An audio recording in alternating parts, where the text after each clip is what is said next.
Mau menyaksikan kajian Buya Yahya tanpa biaya internet? Segera pasang parabola Al-Bahjah TV di rumah Anda. Bebas biaya bulanan dan tanpa koneksi internet.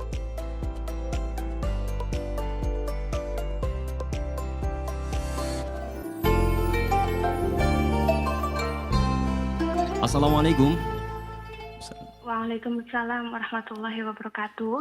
Mari kita bersalawat terlebih dahulu, Ibu. Allahumma sholli ala Sayyidina Muhammad wa ala ali Sayyidina Muhammad. Allahumma sholli wa sallim alaihi. Dengan Ibu siapa dan dari mana? Dengan hamba Allah di Cirebon. Baik, Ibu bisa bertanya langsung kepada Buya. Assalamualaikum warahmatullahi wabarakatuh, Buya. Waalaikumsalam warahmatullahi wabarakatuh. Semoga Allah panjangkan umur Buya dan keluarga serta santri semua dalam ketaatan serta sehat walafiat, Buya. Buya, saya ingin bertanya. Saya itu bekerja di Sekolah Dasar Islam Terpadu atau SDIT. Jadi pada waktu saya masuk ke SDIT, yang saya herankan di situ ada satu surat perjanjian yang isinya itu jika kita keluar atau misalnya jika kita mengajukan resign, kita itu harus sebelum kontraknya itu selesai, kita itu harus membayar semacam denda gitu, Bu ya. Kita harus mengembalikan 3 kali gaji gitu. 3 kali gaji kita yang sudah dibayarkan plus uang 500.000. Dan saya pernah bertanya kepada HRD-nya, kenapa di sistem lembaga Islam itu ada seperti ini, katanya itu sudah ketentuannya sebagai penalti. Seperti itu. Dan saya ingin bertanya, apakah dalam Islam itu ada denda seperti itu, Bu ya? Dan yang kedua, boleh ada titipan dari teman saya. Sebenarnya kalau sistem pendidikan Islam itu yang ideal itu yang seperti apa, Bu ya? Karena di sekolah kami itu kebanyakan, mohon maaf, ada orang-orang berada gitu. Maksudnya yang masuk ke dalam sekolah kami itu orang-orang berada. Jadi kami itu sangat kesulitan sekali untuk membimbing anak-anak itu untuk akhlaknya itu baik gitu. Jika kita misalnya taruhlah diberikan satu hukuman, tapi hukuman yang bukan berupa fisik, hukuman yang mendidik, kadang orang tuanya itu ada yang komplain dan lain sebagainya. Jadi kami itu sangat terintervensi gitu dengan orang tua siswa, padahal kami mempunyai tanggung jawab sebagai pendidik untuk menyempurnakan akhlak-akhlak ini gitu sesuai dengan Islam. Terima kasih, Bu ya. Baik, Masya Allah. Itu saja pertanyaan dari saya. Assalamualaikum warahmatullahi wabarakatuh. Salam. Yang pertama, denda di dalam Islam tidak diperkenankan. Orang denda dengan uang. Kalau hukuman itu ada tapi dengan uang dalam segala urusan. Kecuali memang sudah ditetapkan dalam Al-Quran, dalam hadis tentang tidak puasa, bayar fidyah dan sebagainya itu. Selain itu nggak boleh. Orang melanggar, didenda. Orang melanggar, adapun yang ditanyakan mungkin bahasanya saja karena mungkin dia kurang ngaji barangkali, akadnya berubah. Tapi akadnya bisa begini bunyinya. Seorang yang bekerja di sini, jika melakukan resign, sebelum 1 tahun maka dia harus mengembalikan gaji 3 bulan. Artinya apa? Jadi gini misalnya.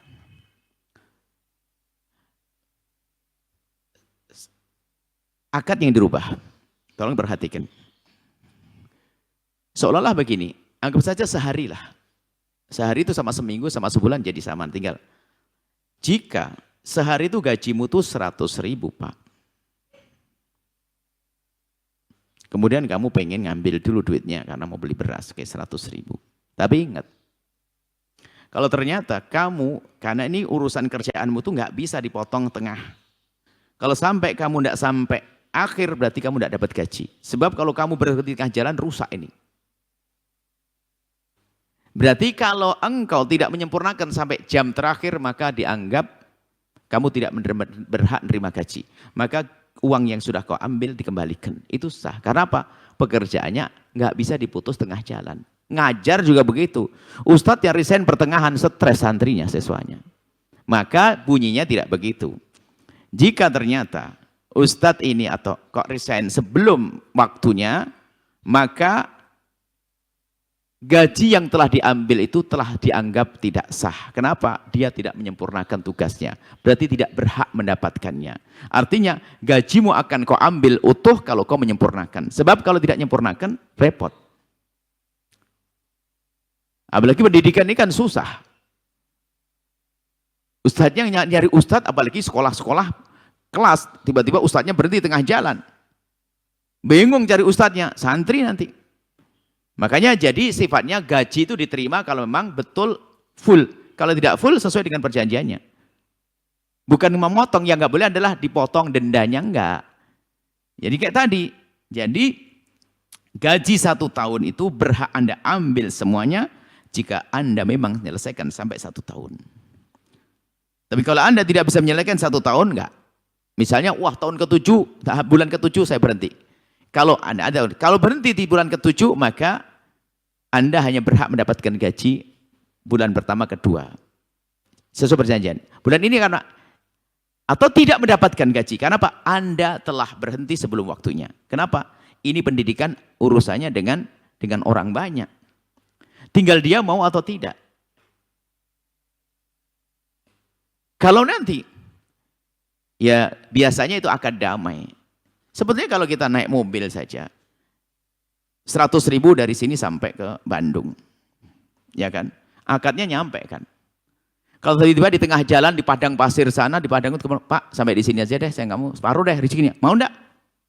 Dikembalikan 50 Sumedang, di hutan liku-liku Sumedang sana, tak taunya sopirnya ngomong, Pak, kontrak kita sampai di sini saja deh, saya kembalikan 50.000, Bapak cari mobil sendiri. Stres.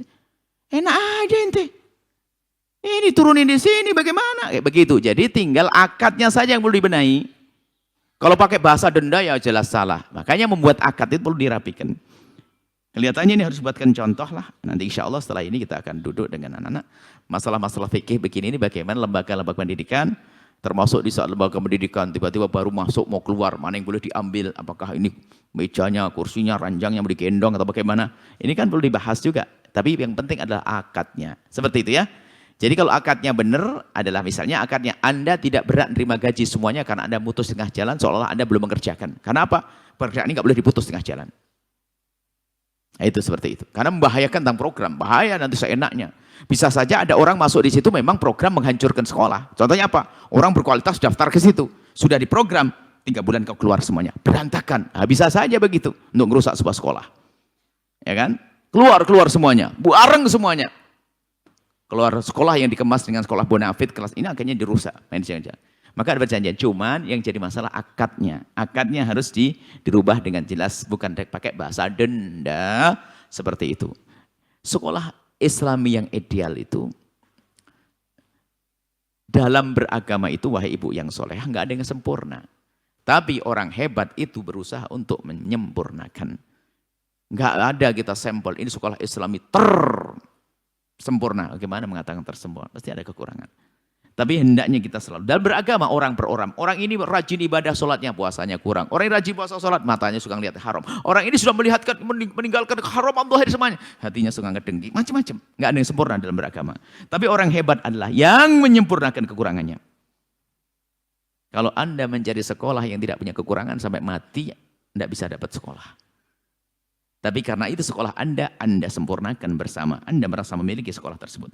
Kemudian, Anda berkeluh kesah tentang ada orang kaya dan sebagainya. Sebetulnya masalah susah diatur bukan karena dia kaya. Karena kesombongan. Fakir pun kalau orang tua sombong susah diatur lah anaknya. Jadi bukan berarti orang kaya. Cuman biasanya kekayaan itu menjadikan orang sombong. Saya bayar kok. Ini, makanya anaknya susah diatur orang tua sombong itu ya. Orang kaya sombong. Anaknya mau ditakzir, dihukum, dikasih sanksi, ributnya setengah mati kayak perang dunia. Gimana bisa dididik orang-orang kaya sombong? Jadi yang menjadi masalah susah itu bukan karena kekayaannya, karena kesombongannya. Biarpun dia fakir, susah diatur anaknya, ibu bapaknya sombong. Peraturan sekolah dikomplain terus. Sudah gitu nitipin anak di situ. Suruh bikin sekolah sendiri nggak bisa, ribut saja orang tua itu. Ini kok segini gini nih? Kalau merasa lebih pintar buat sekolah sendiri sana. Kalau ngasih masukan yang baik nggak usah pakai marah-marah. Saya seru kepada wali santri manapun berada.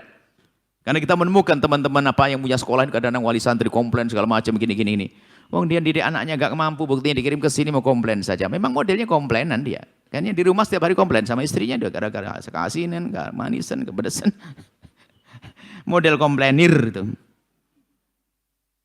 Ya, tidak begitu. Sebetulnya permasalahan kesombongan. Hei para orang kaya, mendidik anak itu nggak gampang. Kalau memang ternyata, kenapa kok anak saya kurang perhatian? Anda kan punya banyak duit. Sumbanglah lebih gede lagi biar perhatiannya lebih maksimal. Nggak usah ribut dulu. Oh, ada orang kaya kok bingung. Orang kaya pelit, komplainan lagi. Kalau orang fakir, pelit, komplainan masih lumayan. Ini sudah kaya, banyak duit, komplainan, pelit lagi. Jadi kami himbau kepada apa? Kemudian juga para pendidik selalu harus membuat satu evaluasi untuk inovasi lah begitu ya. Ada evaluasi untuk berkembang. Kalau tidak pernah membuat evaluasi ya nggak bisa. Tahun ini kekurangannya apa? Dan semua pengaduan wali santri jadi catatan penting untuk membuat langkah-langkah perubahan di selanjutnya. Seperti itu. Semoga Allah menjaga semuanya. Anak-anak kita semoga dijaga oleh Allah. Yang kaya tawadhu, yang sempit rezeki dilapangkan. Wallahu a'lam bishawab. Sahabat Al-Bahjah TV, setelah menyaksikan video ini, jangan lupa bersolawat kepada baginda Nabi Muhammad. Shollu ala Nabi Muhammad. Allahumma sholli alaihi wa ala alihi wa sahbihi. Wassalamualaikum warahmatullahi wabarakatuh.